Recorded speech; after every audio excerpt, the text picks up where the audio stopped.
बिस्मिल्लाहिर्रहमानिर्रहीम। कैसे हैं आप लोग? सब ठीक है? मैं हूं शाहिद महमूद और आप देख रहे हैं हमारा यूट्यूब चैनल।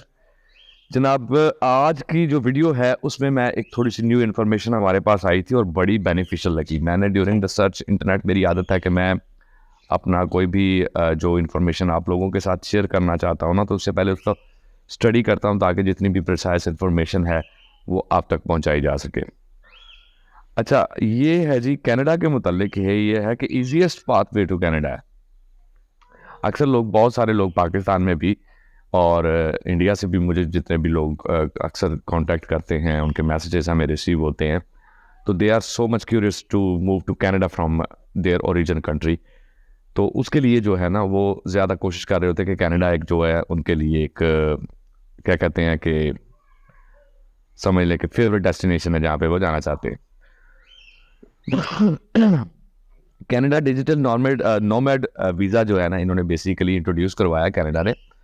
और ये आपको कनाडियन एम्बेसी के जो इमिग्रेशन की जो वेबसाइट है, वहाँ पे मैं लिंक भी डिस्क्रिप्शन में डाल दूंगा। वो आपको वहाँ से आप क्लिक करेंगे तो वहाँ से डायरेक्टली उस पर अप्लाई भी किया जा सकता है।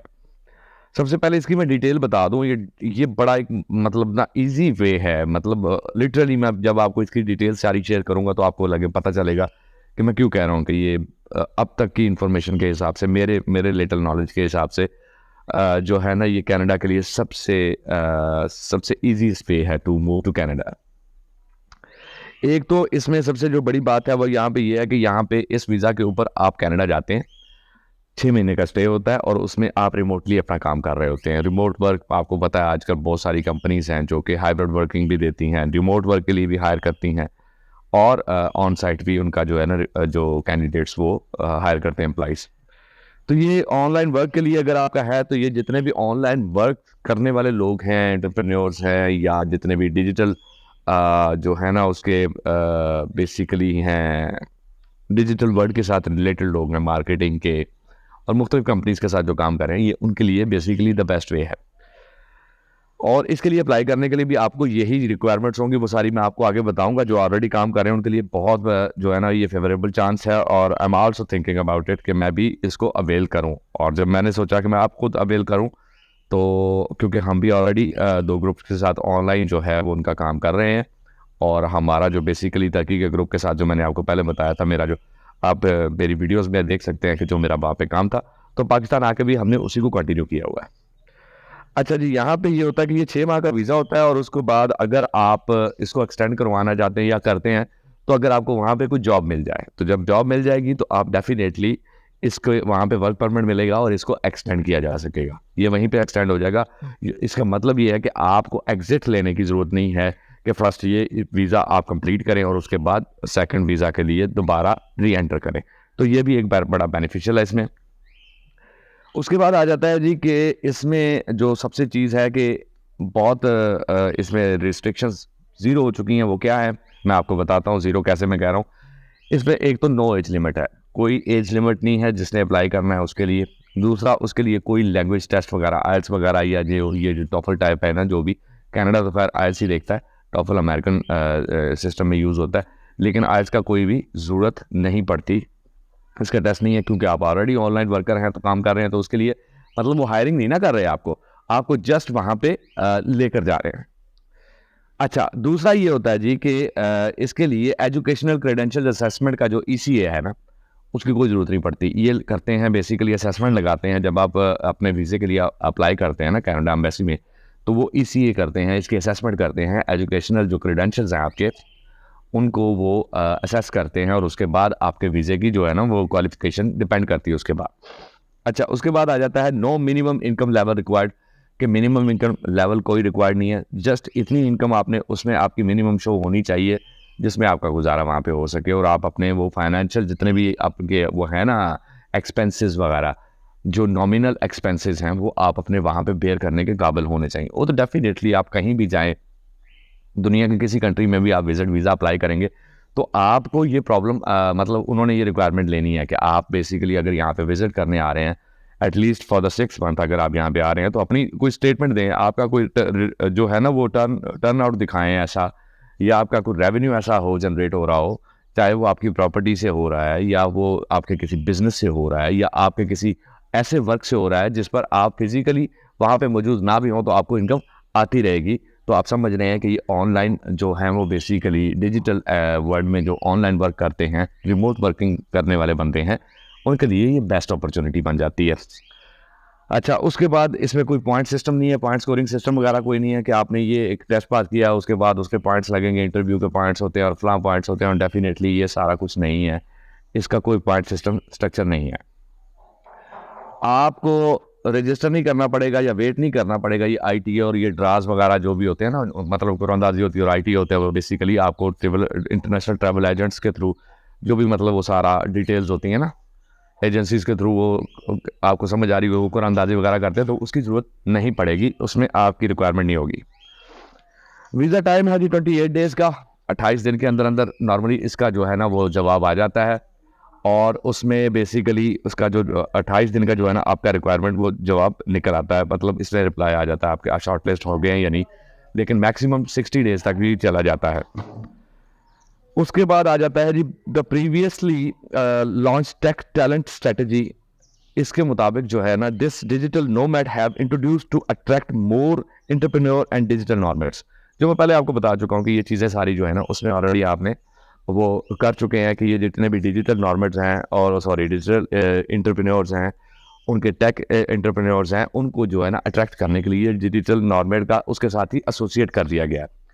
अच्छा, ये मैं आपको बता दूं कि इसके लिए सबसे पहले ये नहीं होगा कि ये डायरेक्टली मतलब नोमैड कोई वीज़ा ऐसा है कि अलहदा से वीज़ा कैटेगरी है जिसके ऊपर आप जा रहे हो, नहीं। इसके ये बेसिकली विजिट वीज़ा होगा। अप्लाई आप विजिट वीज़ा के लिए करेंगे, लेकिन ये कैटेगरी उसमें फॉल कर जाएगा नोमैड के अंदर। मतलब नोमैड को आप उसमें लेके चले जाएंगे और ये उसमें आपका फॉल करेगा 6 महीने का, और डेफिनेटली जो बेसिकली सबसे बड़ा फ़ायदा। अब इसको अप्लाई करने का फ़ायदा क्या है आपको मैं वो बताता हूँ। जो लोग ऑलरेडी इंटरनेशनल ट्रैवल कर चुके हैं ना, तो उनको ये भी पता होगा, दुबई वगैरह जाते हैं या कैसे या अपना डिफरेंट कंट्रीज़ के अंदर जाते हैं ना, तो उनको ये चीज़ों का पता होगा कि जब आप फिजिकली वहाँ पे मौजूद होते हैं तो कोई भी जॉब ऑफर आपको आती है तो आप फिजिकली उसके इंटरव्यूज़ जो हैं वो अटेंड कर सकते हैं।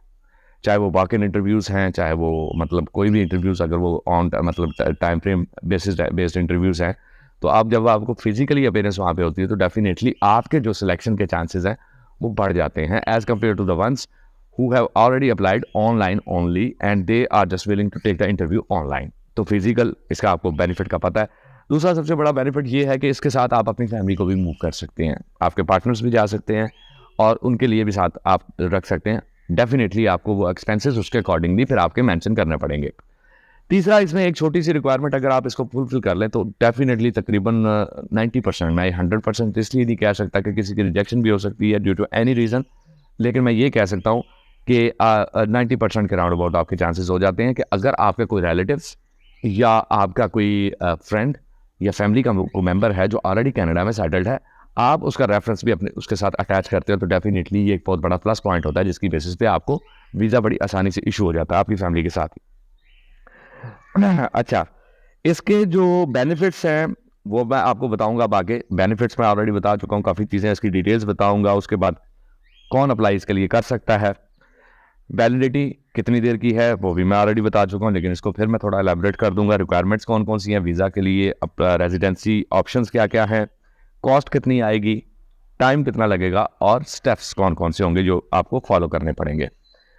इनमें कुछ चीज़ें तो मैं ऑलरेडी आपको बता चुका हूँ और कुछ चीज़ें मैं अभी आपको फिर दोबारा रिवाइज कर देता हूँ कि सबसे पहले आप इस वीज़ा के लिए जो बेनिफिट्स हैं वो आपको मैंने बता दिए कि 6 मंथ का आपका वहाँ पे स्टे होगा, और उसके बाद आप उसको which is extendable to the time frame, और if you get the any job offer from any company over there, तो आपको उसके साथ वो एक्सटेंड हो जाएगा।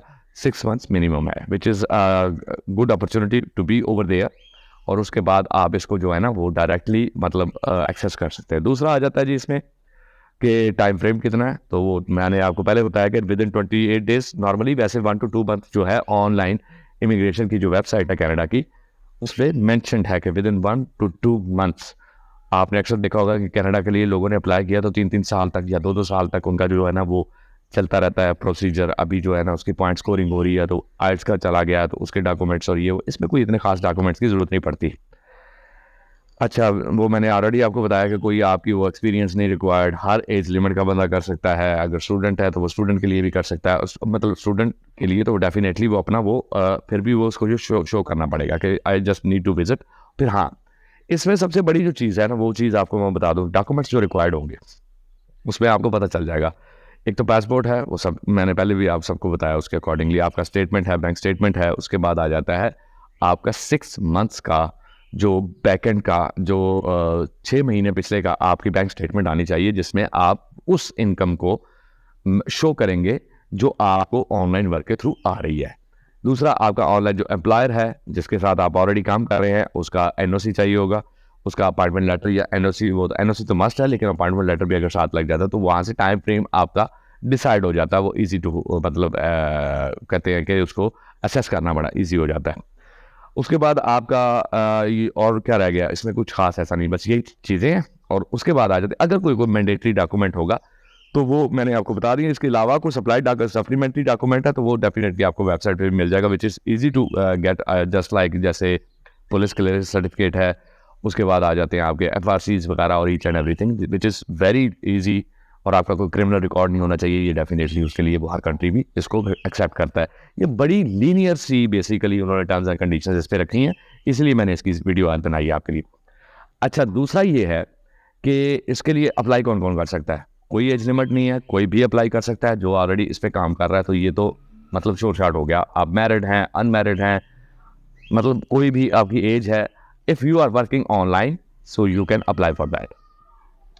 तीसरा आ जाता है जी आपके बैंक स्टेटमेंट 6 महीने की मिनिमम होनी चाहिए, वो मैंने पहले आपको बताया। उसके बाद आ जाता है चौथा आपका पॉइंट है कि आपको जो सोर्स ऑफ इनकम जो है ना आपका, वो आपको मेंशन करना पड़ेगा कि वो सोर्स ऑफ इनकम आपका वहाँ पे क्लियर होना चाहिए। मतलब ये नहीं होना चाहिए कि भाई ये वक्त ही मेरे पास पैसा आया और उसके बाद ये कहाँ से आया, इसका सोर्स नहीं पता, वो डेफिनेटली होना। और तीसरा सबसे बड़ी जो चीज़ है, जो मैं हर वीडियो में भी कोशिश करता हूँ आप लोगों को एक्सप्लेन करने की, वो ये है कि आपको अपनी जो रिज्यूम है, जो आपकी रिज्यूमे है या कवर लेटर्स वगैरह है, वो कैनेडियन फॉर्मेट में आपको मेंशन करने होंगे। अच्छा, जब आपने एप्लीकेशन करनी है तो उस एप्लीकेशन के साथ ये जो आपके कीवर्ड्स हैं, जो आपके सीवी और रिज्यूम वगैरह है ना, ये दोनों मैच करने चाहिए आपके एक्सपीरियंस के साथ, क्योंकि इनके पास बेसिकली एक डॉक्यूमेंट वेरिफिकेशन सिस्टम है जो ऑटोमेटिकली जो काम करता है। तो उससे ये कीवर्ड्स वगैरह मैच करके ना, तो ये असेस कर लेता है कि आपके डॉक्यूमेंट्स ऑलरेडी मतलब इज एक्सेप्टेबल हैं इनके सिस्टम पे और नॉट। अगर उसमें कोई ऐसी इंफॉर्मेशन है विच बेसिकली आप कह सकते हैं कि उसको which is against to the information you have shown in your resume and your professional experience, या उसके 180 डिग्री पे जो कोलैप्स कर रही है, तो डेफिनेटली आपका जो है ना वो एप्लीकेशन रिजेक्ट हो जाएगा। तो ये चीज़ को भी आपने मेंशन रखना है। और उसके अलावा 28 डेज़ है, इसका कोई मुश्किल नहीं। अब आ जाते हैं इसकी कॉस्ट पे। कॉस्ट आ रही है जनाब इसकी अप्लाई करने पे $100 कैनेडियन डॉलर्स इसकी कॉस्ट होती है। और उसके बाद आपका आ जाता है फिंगर जो है वो डेफिनेटली वही जारी का जो $85 का जो है ना कॉस्टिंग, उस पर वो आती है। तो डेफिनेटली जस्ट इतनी कॉस्ट है $185 for the completion of your application, which is very nominal. और आपको कोई एजेंट की ज़रूरत नहीं है, आप डायरेक्टली इस पर अप्लाई कर सकते हैं। अपनी वेबसाइट पर उन पर जाएँ, इमिग्रेशन की वेबसाइट पर, नीचे डिस्क्रिप्शन में मैंने वो लिंक भी दे दिया है, तो आप उस पर यहाँ के डायरेक्टली क्लिक करेंगे और अपना प्रोसीजर फॉलो अप कर सकते हैं। लेकिन उससे पहले आप अपने डॉक्यूमेंट्स रेडी कर लें तो वो बेस्ट है कि कम से कम आपकी 6 मंथ की वैलिडिटी पासपोर्ट की होनी चाहिए। उसके बाद आपको अपना करियर जो है वो बेसिकली करियर कह रहा हूँ कि आपके एक्सपीरियंस सर्टिफिकेट्स वगैरह, वो सारी चीज़ें आपके पास अपडेटेड और लेटेस्ट होनी चाहिए। इसके बाद आप अप्लाई करते हैं तो डेफिनेटली उम्मीद बड़ी है कि अल्लाह ताला की ज़ात चाहेगी तो आपको डेफिनेटली इसका रिस्पांस पॉजिटिव मिलेगा। और यकीन जाने अब तक की जो प्रोसीजर हैं उनके हिसाब से ये सबसे लीनियर है कैनेडियन वीज़ा के लिए। अगर आपको खुदा न खास्ता वहाँ पे जॉब नहीं भी मिलती तो आप समझ सकते हैं कि आपकी ट्रैवल हिस्ट्री कहाँ पे जाती है। अगर if you have stayed in Canada for 6 months and then you come back to your home country, then you can apply for another country and it is very easy for you to move to that country having that travel history into your passport. तो ये थी वो information जो मैंने आप लोगों के साथ शेयर करनी थी। इसके साथ ही इजाज़त दीजिए, अपना और इस चैनल का ख्याल रखिएगा। हमारी वीडियोस को लाइक करने का और सब्सक्राइब करने का हमारे चैनल को बहुत बहुत शुक्रिया। आप लोगों की अप्रिसिएशन हमें बहुत मोटिवेट कर रही है। Thank you very much. अपना ख्याल रखिएगा, दुआओं में याद रखिएगा। अल्लाह हाफ़िज़।